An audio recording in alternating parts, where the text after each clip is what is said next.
The world has evolved so much that if you don't continuously empower yourself through education and knowledge acquisition, you are going to be left behind. Even if you're not doing a qualification, I think micro-credentialing is another alternative where you can do short programs but with credits that can build up to something, but just don't stay and do nothing. Your value is not on what you know, but it's what you can, it's how adaptable are you in the ever-changing world. Over the years of you leading, what I'm curious about is what are those things that Gugu goes to and say, this is how I lead. These are sort of the ways in which I lead. These are found to work, whether I'm leading in a university or in another environment or at INSITA. Authenticity for me is key, because if you're not an authentic leader, people don't buy into what your vision is, because they want to hear the real you. And if you're going to show them different variations of you, of the same person, you lose them along the way. So I think authenticity for me has been one of my founding principles. Empathy. Other people, when they describe me, they say I lead from the heart. Okay. And I focus a lot on people, because I believe that if you are able to develop people, empower people, they get transformed and ultimately they transform the organization.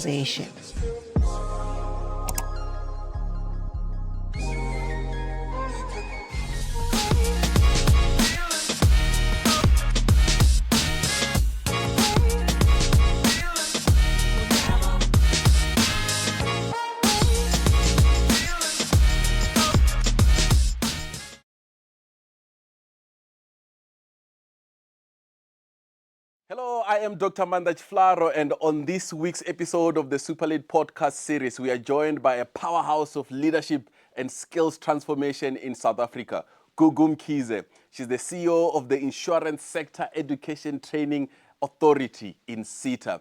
She brings over 20 years of executive experience, and in this conversation, we unpacked her journey of leadership impact and reflect on how she led a turnaround by putting people at the center. And here it is, my conversation with CEO Gugu Mkhize.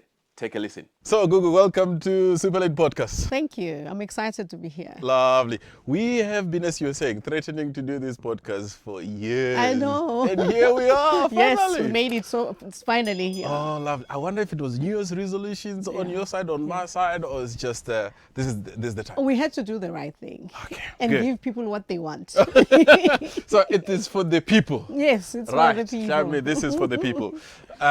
So on this podcast, we have time. Mm-hmm. And we'd love for you to kind of just give us a sense of your journey from as early as possible. Mm-hmm. As early as you can remember to all the way where we are today as you are CEO of INSITA. All right, it's going to be a long history, so I'm going to try and cut it short. No, not too short. We are here. Okay. We waited 5 years for this, so let's take our time. So we've got all the time. Yeah, so my story, I'm a KZN person. So I come from a Christian background. So both my parents are Christian. So my late dad was a pastor. Oh, so you are a PK? Yes, I'm a PK. Oh, that was another one thing we have in common. Yeah, I'm a PK. Right. So I went to schooling in KZN, primary to high school, and I went to a girls' boarding school called Albini Girls High. Then I did my first degree at the University of Durban Westville. Before it was called Durban Westville. Yeah. Now it's merged. It's now UKZN. Okay, good. So remember, yeah. UKZN is a former UDW and University of Natal. And what's the UDW? It was University of Durban Westville. Okay. So it was based on the Durban campus. Westville campus. Yeah. So now it's one of the campuses. One of the campuses. Yes. Lovely. So did my first and second. And what was your first degree? Bachelor of Arts, and then I worked at the university for about 9 years. You worked yes. at the university? Different positions. I was in marketing, I was in HR, I was in career guidance.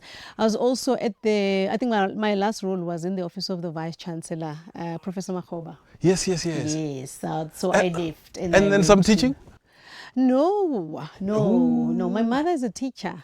The So most I noble want- profession in the world. It is. It's an amazing profession. I think that's why I'm so glued to education and continuously wanting to improve. Yeah. So after that, I went to a company called KZN Growth Fund. It's a subsidiary of Itala Bank, and focusing on project financing. I was there for a very short time, I think about a year, and then I moved to Johannesburg in 2008. I've been in Johannesburg since 2008. Held various roles. I took the executive role for the first time in Johannesburg at one of the City of Joburg's housing entities. And then I moved to the mining SITA, which is the Mining Right. Qualifications Authority. Then I moved to the National Home Builders Regulation. All of these were just executive positions. Stunning. And then in 2020, And what do you mean executive positions? I was I was holding executive positions as a corporate services executive. Lovely, lovely. Yeah. Then I moved in 2020. Then I came to INSITA to become the CEO of INSITA. Lovely. Now, what is that? What's INSITA? Okay, so INSITA is one of the 21 sector education and training authorities. We focus on the insurance and related sectors. So Right. insurance has got 10 subsectors. Before we go to insurance, so if we just talk about this sector education and training authority, because I think many of our viewers will have seen, we just see some headlines sometimes that are a little bit hot. I know. Including our headlines. Even your headlines and the board and the Yes. chairpersons and all of that. If we just take a step back and we go, these are the sector education, training and authorities. Yes. What do they do, and how do we sometimes end up on the cover pages? Okay, so our work is basically facilitation of skills development for different industries.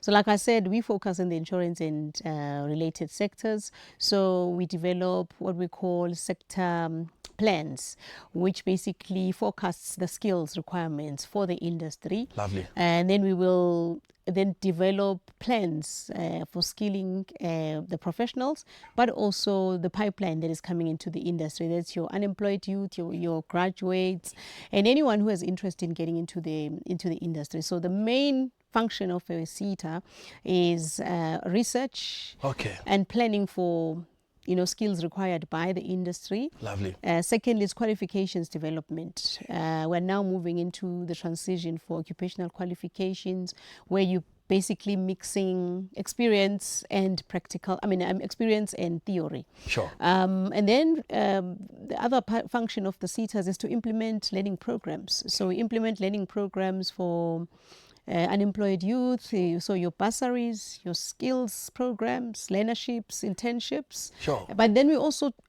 support professionals in the industry, where we support them on development programs like your executive development program, leadership development, and any other technical skills that they require whilst they are professionals in the industry. So SITAs basically are responsible for that function mainly. Gee, that's a lot. It is. You're doing the Lord's work, Mus.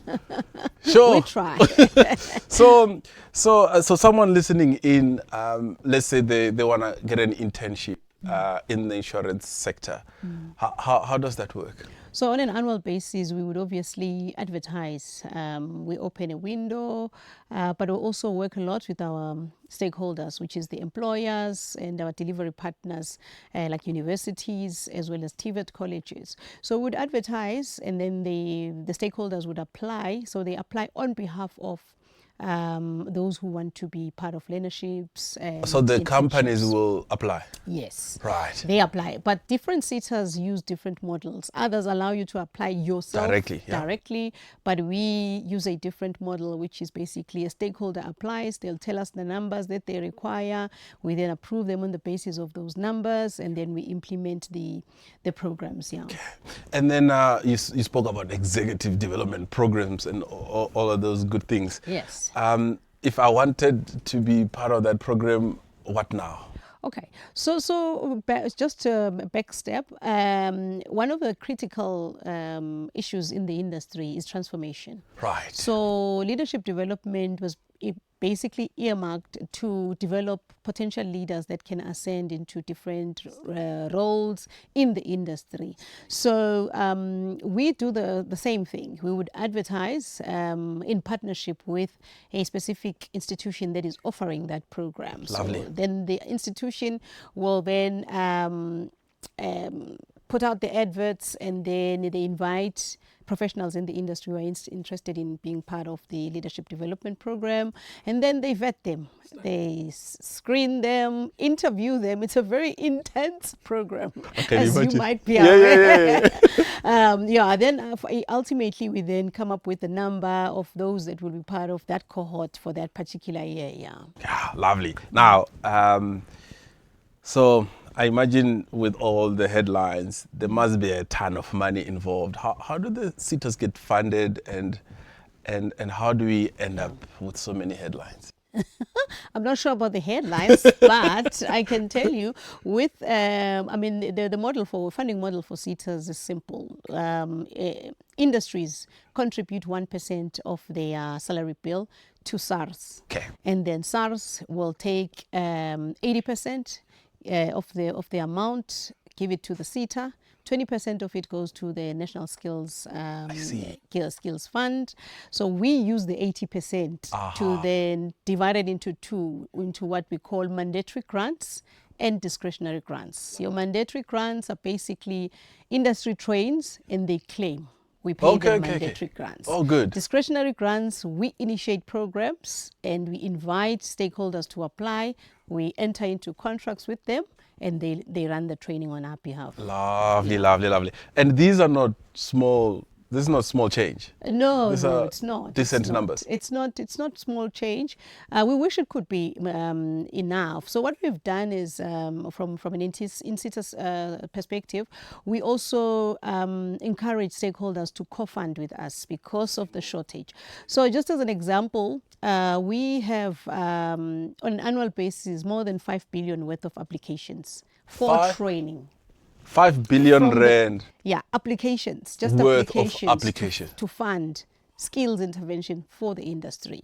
And we literally have a fraction of the amount to fund that. So we have then come up with a strategy for alternative sources of funding, where we look at identifying potential funders and then we co-fund with them. The industry is also very instrumental in co-funding the programs. Lovely. So we've got a lot of, especially your large employers that will come to us and say, we want to implement this program. However, we would like to partner with you. It's 40-60 or 50-50, whatever the percentage is, Oh, lovely, lovely. Okay, because I wanted to just get to that picture of the SITAs and INSITA, etc. Now back to you. You step into the role 2020, yes, right at the onset of COVID. And I wonder, how did you have to sort of pick up the organization? If you just look back, what were some of the early things that you had to do to get the organization going? And as far as I can remember, things were not as great. Yes, and also remember, I'm getting into an organization where I know no one, and then I only saw the team for the first time face to face a year later in December 2021. So all along we had been just operating virtually and working, via Teams meetings, Zoom meetings, But what I think was critical for me at the time was to look at what are the critical deliverables that we needed to push. Obviously, because of the COVID, there was a payment holiday which impacted performance. Oh, I see. There were some indicators that we had to remove, performance indicators. But it was one of those periods. So our performance has moved from that time. I think it was 72%. We closed the year last year with about 95%. Right. So, what does 72 and 95% mean? So the department, we enter into an agreement every year, which is called a service level agreement, within the service level agreement, we then have what you call your strat plan and the annual performance plan. That plan will have a number of indicators. It could be 60, it could be 40, it could be whatever the number. So when you measure yourself against the plan, having met that plan. I see. Yeah, so 95% basically means that we would have. Oh, so you took this program. organization from 72% Yeah. meeting the plan, Yeah. to 95%. Yes, that's where we are. This is the part where we kind of pause and we go, massive congratulations. Tlami is smiling and impressed at the back. So very well done. So that, I think, might constitute like a turnaround. And what I'm curious to know is, which many organizations, leaders take over the roles. Yes. And they have to go through a turnaround. What did the turnaround look like for you? Okay, so I was clear that when I came in, I didn't want us to operate like a typical government organization. Yes. I wanted us to have a corporate culture of excellence, a culture of accountability, and also ensuring that we improve our stakeholder value. So we were clear that we wanted to change the perceptions about service delivery and also client relations, as well as response times to our stakeholders, because we don't do the training, but we've got people that deliver training on our behalf, and we must make it easy to do business with us. Lovely. So we were sure that we wanted to ensure that we have built proper building blocks for creating that environment for excellence, creating an environment for also dealing with our stakeholders in a more professional way. So one of the things we did was the change of the systems. So we implemented new systems, and that's where most of our workplace skills plans are loaded by the industry. I see. A lot of challenges in between, but I think systems. everyone who has done a system implementation can, it's always like that. Can relate. So we went all out, but we were very transparent with the industry. We had workshops, we had sessions where we were explaining to them, we're here now, these are the challenges, and they were giving us feedback. And the second part was also to focus on the organization internally now. Say more. I think when I joined, I would say we had 60% permanent employees and 40% temps. So we then went through an organizational change and reviewed the org structure and absorbed all of those employees. Stunning. And then we looked at what are the what led to such a massive permanent to temp ratio? I just think that because the organizational reviews, structure review hadn't been done in a while, you'd have these pain points in terms of resources internally. Then we were trying to fix, but we went through that process, filled the positions. Stunning. We actually did a matching and placing, and then we said, culture-wise, what do we want to see? Okay.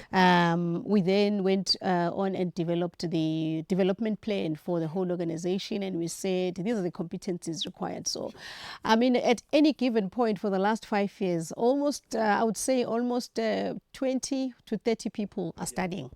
Oh, wow. Not because of anything, but because good. we wanted them to continuously improve and develop themselves. So we've got, lots of young people who came in, didn't have any qualification. They now have degrees, others are doing master's qualification. So it's been an interesting journey.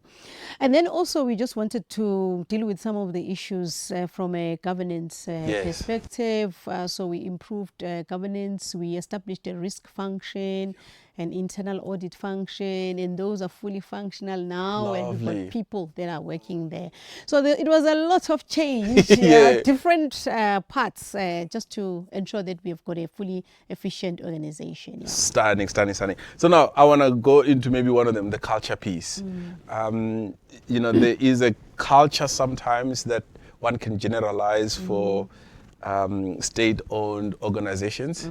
And then there's this culture that you wanted to see. What were the steps?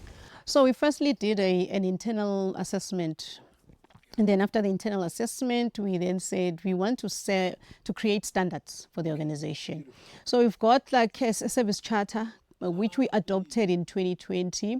And that service charter basically says if you are wanting a particular service, we must have responded to you during this period. So with that also helps us to account, because we then go back and check. And then we also used an electronic system to then track if there are queries, what is the response time, what are the turnaround times. So we had to do that so that we address some of the perception about response times and all of that, to just measure ourselves.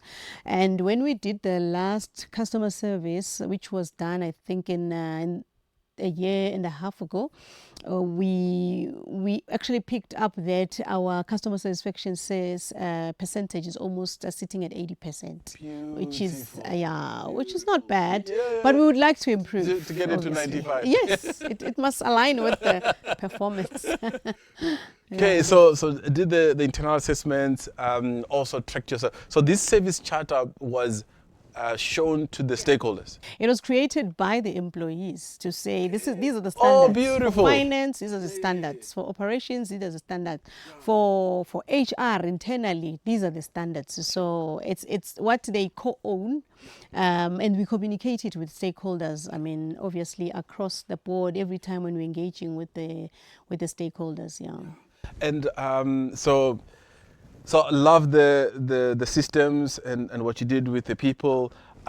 So how is this now sort of internalized and kind of just living in an organization, such that even if one day when you're no longer at the INSITA and you're running the country, this thing will continue on its own? Okay, I wish you would walk into our office and see its impact. For me, I think the impact should not be only internal. The impact must be external.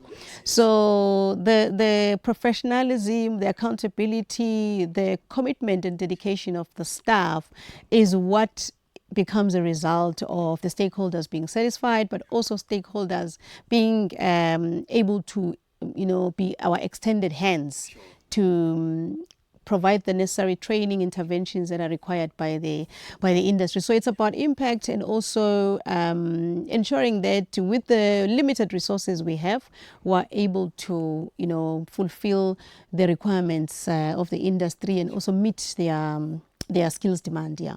Beautiful. I remember recently you launched a hub in KZN. Yes. Some thoughts on that? The digital hub. Yes. So we had never done any infrastructure projects. So and some of the SITAs have got contributing significantly to infrastructure, because it's part of our mandate, and also developing the infrastructure for education and creating a conducive environment and an inclusive environment, especially for those coming from rural areas and those who do not have the facilities. So for the first time, we then decided to implement a digital inclusion strategy, and that includes basically us working with TVET colleges, but also designing simulated learning, which includes insurance-specific learning. Yeah, so our first one was in July last year, which we launched. Yeah, the second one is going to be in Limpopo. Of course, I can give you my village's location if you want. Before the end of the financial year, I mean, we were pushing to make sure that at least we have a second one. The intention is to have 9 across the 9 provinces. Stunning. But we work very closely with TVET colleges. So we identify the TVET college that we want to work with, and then we also look at a number of things, including whether they are accredited for our occupational qualifications, because we want them to run these programs in our digital hub. Yeah. Beautiful. So someone listening to us, they're based in KZN, or they're in Limpopo, they're waiting like me. So when do they go there to do what? So a number of interventions are offered there. Basically, AI, anything related to IT is offered there. So we actually prioritized the institution, the TVET college. So we started by training the staff. Then we trained the students that are doing IT on simulated learning and also your VR, etc. So we did that. Now, on an annual basis, our intention is to run community interventions where we invite the public to apply and then we train them, whether it's unemployed youth or those that are not in school, not at university. We encourage them to be part of the programs. Yeah. So we can expect the same in Limpopo and the rest of the... Yes, unfortunately it's going to be in Polokwane at Capital Tibet. I'll think about Vembe next time. Yeah, we need to get closer to Vembe, please. Over the years of you leading, what I'm curious about is, what are those things that Gugu goes to and say, this is how I lead. These are sort of the ways in which I lead. This I've found to work, whether I'm leading in a university or in another environment or at INSITA. I think authenticity for me is key, because if you're not an authentic leader, people don't buy into what your vision is, because they want to hear the real you. And if you're going to show them different variations of you, of the same person, you lose them along the way. So I think authenticity for me has been one of my founding principles. Empathy. Other people, when they describe me, they say I lead from the heart. Okay. And I focus a lot on people, because I believe that if you are able to develop people, empower people, they get transformed and ultimately they transform the organization. Oh, stunning. And then the one other, I think there will be the last one. There are many. But I think the emotional intelligence for me is an important thing. There are things you can say, but there's timing for everything. So we always say time and place. So I believe that as a leader, you must be honest, you must confront issues and have those courageous and difficult conversations. But it's all about the timing. So for me, I think that's, So authenticity is EQ, and the second one now. So it's authenticity, empathy and emotional intelligence. And emotional intelligence. And when you think of especially the work of INSITA and the investments that you have made for students in TVET colleges, in universities, and some of these exec development programs, any sort of impact stories that you have seen over the years? We have hundreds of stories. Good. But let me quote some stats for you. Yes, please. Over the last 5 years, we have trained more than 80,000 people. 80,000 people? 80,000 people, including professionals in the industry, unemployed youth, and some of 80,000 people in SMEs, the insurance industry. It's 80,000 people, out of which there will be professionals and then there will be unemployed youth 100%. And some of the SMMEs that we support, because our industry is 92% SMMEs. So it's small businesses that make up the industry of brokers, financial advisors. They run, heavy outfits, but, so they'll employ less than 50 people. So we've trained about 80,000 people, and we've got our, if you go to our social media, we do feature our beneficiaries continuously. Almost every week there is a success story.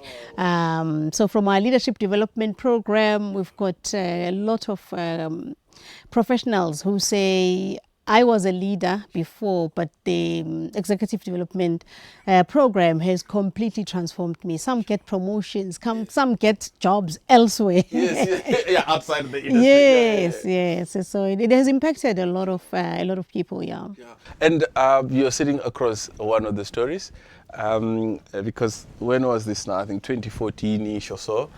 I was also part of an INSITA program. And we did and now the reason we're here is because of INSITA, partially. But truly what at least happened for me, so I was in one insurance organization, and we did this program for one of the with one of the universities. And not only did I learn all the things that I learned. But there was someone there who we were in the group, and then she sort of said, "Hey, I think you will fit well at Teleshore." Introduced me to a CEO of One Life, and then I met Lawrence, who was in a podcast a few weeks ago, and then. A long story short, I joined One Life, and then after One Life, I then led Dial Direct, and as they said, the rest is history. So if it wasn't for that INSITA intervention, we might not be in the studio today. So as I said, but knowing you, you would be somewhere. I would have met you somewhere for sure. That is also possible. That's also possible. And somewhere at a race, maybe. Because we still have to talk about the running club. Yeah. So Hlami, Gugu has confirmed that she'll be joining our running club, and maybe we must get you. We're designing those. Those super lead running T-shirts. So if we give you a running T-shirt, that means it's mandatory for me to run. This one we can't running away from. So what are you excited about when you think of insurance? The possibilities. I think the insurance industry has got a potential to create a lot of opportunities for young people. Artificial intelligence is actually changing the face of the insurance industry. The mobility of the insurance industry. A lot of young people get in sales, they end up in doing other, interesting work. And I think that mobility helps them because, when you are young, you want to fit. You want to make sure that you are in the right career. So, I mean, in the olden days, our parents were in the same positions until they retired. But young people don't want that. They want agility, they want to move, they want to explore. So that opportunity for exploring is great because it gives them more experience, but also they are able to still sustain themselves, financially. But also what's exciting about the industry is just the diversity of the industry and the different subsectors. And when you talk about insurance to young people in high school and ask them, what do you know? The only thing most of them know will be insurance, funeral insurance or medical aid, which is why we do these advocacy campaigns where we go to schools and share career opportunities. So that diversity gives the industry a very attractive face, and we are able to also promote the industry as well. Lovely. And INSITA, so you did your first term. Beautiful turnaround, amazing numbers, up to 95%, which we are still celebrating. And if we look 5-10 years from now, 5 years from now. I was renewed for 5 years. There's no limit on the number of renewals, is there? Well, no, I don't know. That could be career limiting. Okay. So 5 years, 10 years, 15 years, in case they keep renewing. When we look ahead, what excites you about INSITA? I think there's a lot of new interventions that we are doing. One of them being these infrastructure programs we're doing, the digitization and doing the digital hubs. That excites me. But another prospect is that we're also looking into setting up the College of Insurance. Oh, wow! You heard it here for the first time. Just say more. So we've done a benchmarking with the College of Insurance Kenya. It's one of the best in Africa, if I may say so. We used to have a College of Insurance in South Africa, and then somehow it got closed. But looking at the technical skills that are required by the industry, I believe that this is going to be a game changer for the industry.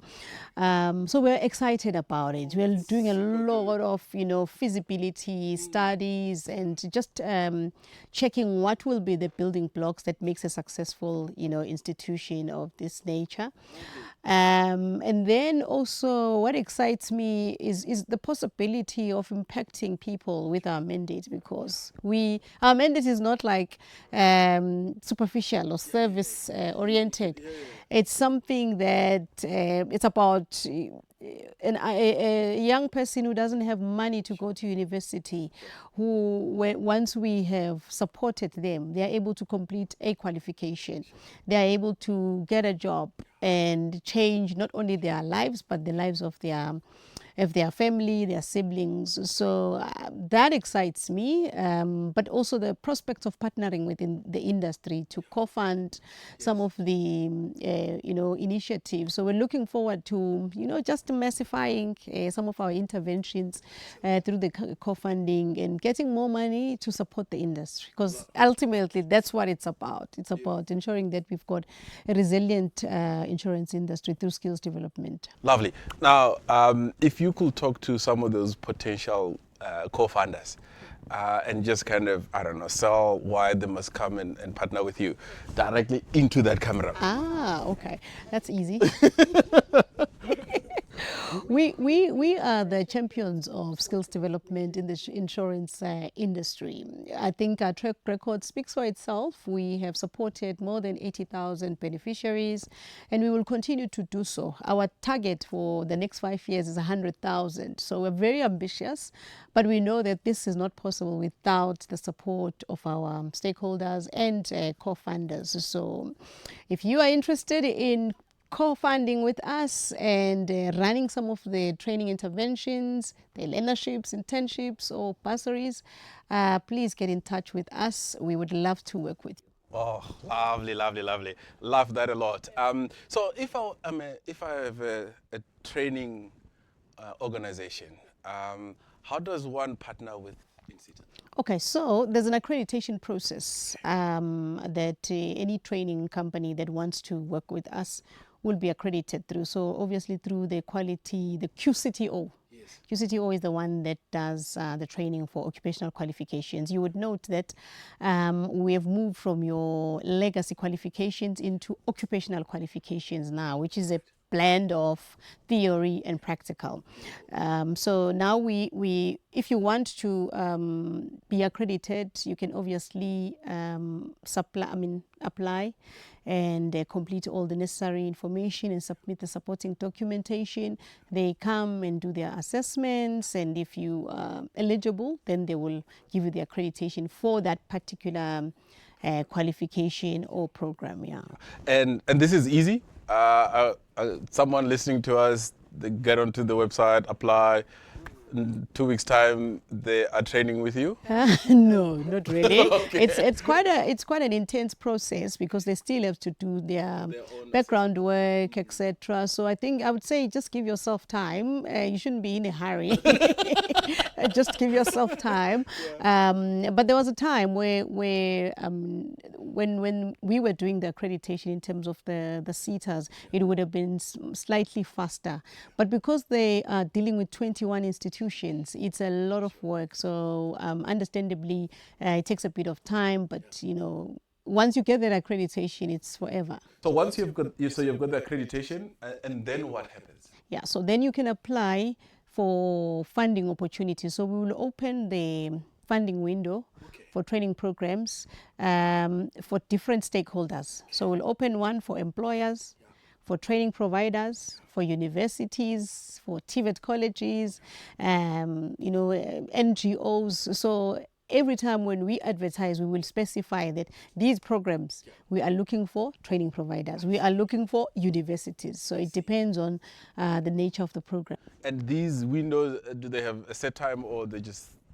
It's multiple windows throughout the year. So for the financial year, we would obviously advertise before. But if we don't have enough numbers, we go out and we advertise again. So it's multiple windows throughout the year until we get to the numbers that we want. Yeah. Yeah. Right, lovely. I think you have unpacked INSITA to the sure. to the to the T. Now you also have a foundation that I kind of see on social media. Do you want to say more? Okay.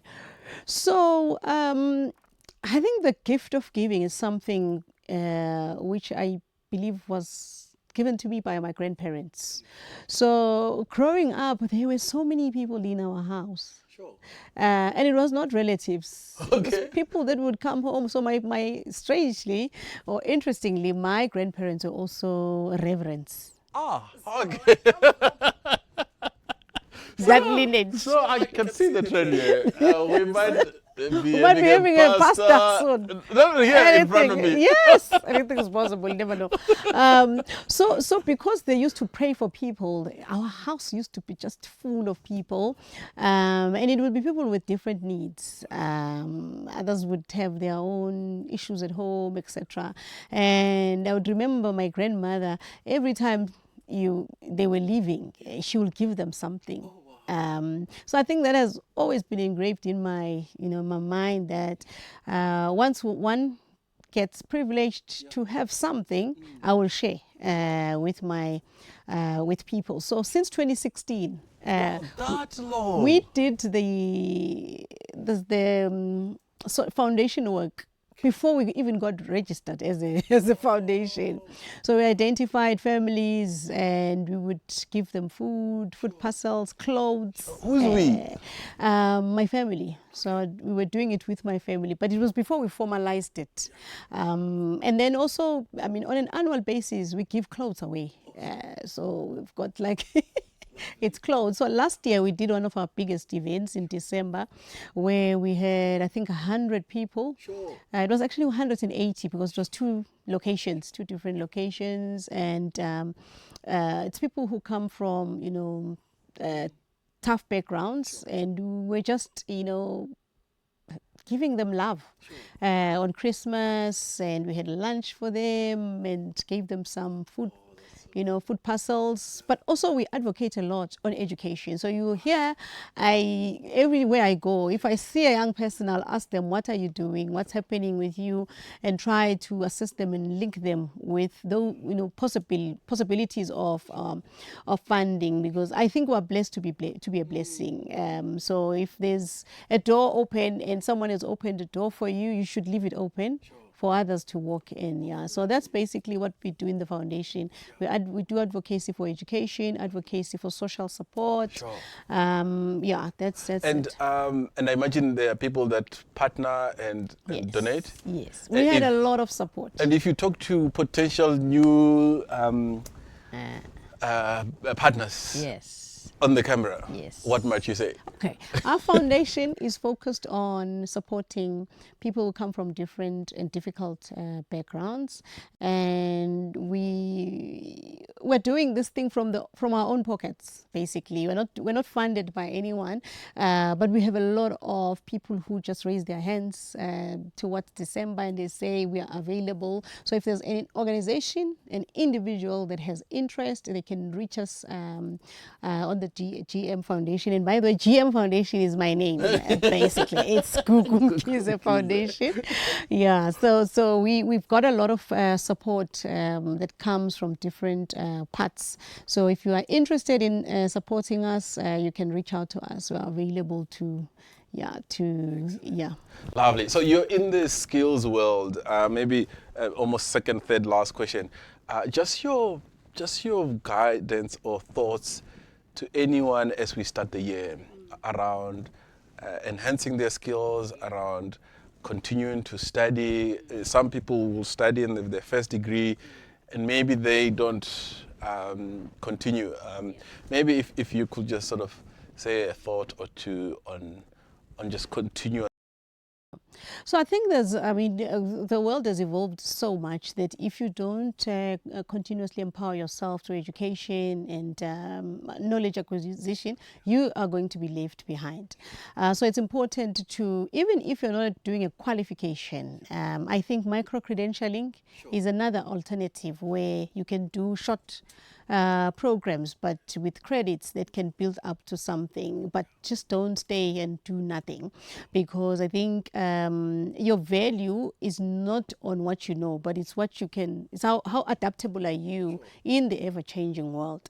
So I think that would be critical. But to those who are interested in changing careers, sometimes I remember there was a professor at the University who used to say that she changed her career 6 times. So if if you feel like you are in a wrong profession, or you've done everything, you want to, evolve or explore other opportunities, I think, you can never be too old. I met a young man who was 72 years old, who had just completed his master's degree at the time, and he came to university to collect his academic record. So education does not have an age limit. It's all about your mindset and how open you are to learning new things. Yeah. Oh, lovely. So we asked all our guests these 2 questions. I think you may have covered the first one, which is like sort of think of any challenge and just give our listeners one challenge to start maybe next week or sometime this year. The second one is for you to recommend a book or a podcast or a website or anything. Yeah. I would like to challenge those who are listening to focus on mental health. I think there's a lot of issues affecting us, whether it's work, home, society, and these are happening to one person or one individual. So it's important that you check your mental health. If you need help, you ask for help when you can still get it, because we don't want people to take their lives just because it's become too much for them. So I would say mental health. Stunning. And perhaps a book to recommend to fill my bookshelves, or a book that that might just change a life or two. I think Robin Sharma, A Leader Without a Title. Yeah, would be a book I'd recommend. Excellent. Ladies and gentlemen, Gugu Mkhize in studio. We did it. Yes.